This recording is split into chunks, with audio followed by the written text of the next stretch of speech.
Hello നമസ്കാരം. Big boss Malayalam season 7 ഈ ഒരു സീസണിലേക്ക് ഒരുവിധം കണ്ടസ്റ്റൻസ് എല്ലാം കയറി വന്നത് ഒന്നും അറിയാതെയാണെന്ന് തോന്നുന്നു കേട്ടോ. ഈ ബിഗ് ബോസ് എന്ന പ്ലാറ്റ്ഫോം എന്തെന്നറിയാതെ കയറി വന്നതാണ്. കാരണം ഇതിൽ ഒരുവിധം എല്ലാ എണ്ണം കാണിക്കുന്നത് എന്തെന്ന് അവർക്ക് പോലും അറിയത്തില്ല.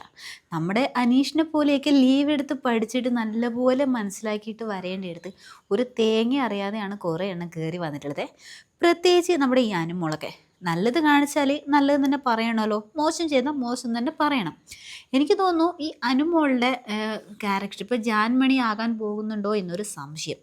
ഈ പ്രാക്കൊക്കെ കേൾക്കുമ്പോഴേ ഈ അനുമോളുടെ സ്വഭാവം ഉണ്ടല്ലോ, കഴിഞ്ഞ സീസണിലെ ജാസ്മിൻ, നോറ, അതുപോലെ ശ്രുതി, ജാൻമണി ഇവരുടെയൊക്കെ സ്വഭാവം കുറച്ച് എടുത്തിട്ട് അനുമോളായിട്ട് വന്ന് നിൽക്കുന്നത് പോലെയാണ് കേട്ടോ എനിക്ക് തോന്നിയത്. അനുമോളുടെ സ്വഭാവം മറ്റെന്തോ ആയിക്കോട്ടെ, പക്ഷേ ഈ ഒരു പ്രാക്ക് ഗെയിം ഉണ്ടല്ലോ, അത് അനുമോളെ തിരിച്ചടിക്കാനുള്ള എല്ലാ സാധ്യതയും ഇതിൽ കാണുന്നുണ്ട് കേട്ടോ. അതുപോലെ തന്നെ ഈ ഗെയിമിനെ ഗെയിമായിട്ട് എടുക്കാതെ ഇരുന്ന് കഴിഞ്ഞാൽ ബിഗ് ബോസിനകത്ത് അനുമോൾക്ക് നല്ല ദോഷം ചെയ്യും കേട്ടോ. ഈ ഒരു ക്യാരക്ടർ കഴിഞ്ഞ സീസണിലെ ചില കണ്ടസ്റ്റൻസിനെല്ലാം പറ്റിയിട്ടുള്ളതും വാക്കൗട്ട് ചെയ്ത് പോകേണ്ടി വന്നതും എല്ലാം ഈ ഒരു ക്യാരക്ടർ കൊണ്ട് തന്നെ ആയിരുന്നു.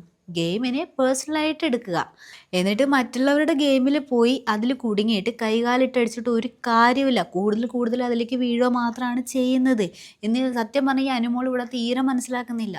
ഈ അനുമോൾ ഇന്നലെ കാണിച്ച ആ ഒരു പ്രാക്ക് ഉണ്ടല്ലോ, അത് അപ്പാനിയുടെയും അക്ബറിൻ്റെയും നേരെയൊക്കെ ആണെങ്കിലും, അതായത് അവർ അനുവിനെ വല്ലാതെ പുള്ളിങ്ങൊക്കെ ചെയ്തതിൻ്റെ പേരിലാണ്. പക്ഷേ അനുമോളുടെ ഈ നിലപാട് വളരെ മോശമായി പോയി കേട്ടോ. അനുമോൾ ശരിക്കും അവരുടെ ഗെയിമിൽ വീണു പോകാതെ ശരിക്കും കൺട്രോൾ ചെയ്തിട്ട് ഗെയിം കളിക്കണമായിരുന്നു. കിറ്റ് കാണാനില്ലെങ്കിൽ അന്വേഷിച്ച് കണ്ടെത്തുക, അല്ലെങ്കിൽ ബിഗ് ബോസിൻ്റെ അടുത്ത് കംപ്ലൈൻറ്റ് ചെയ്യുകയായിരുന്നു വേണ്ടത്.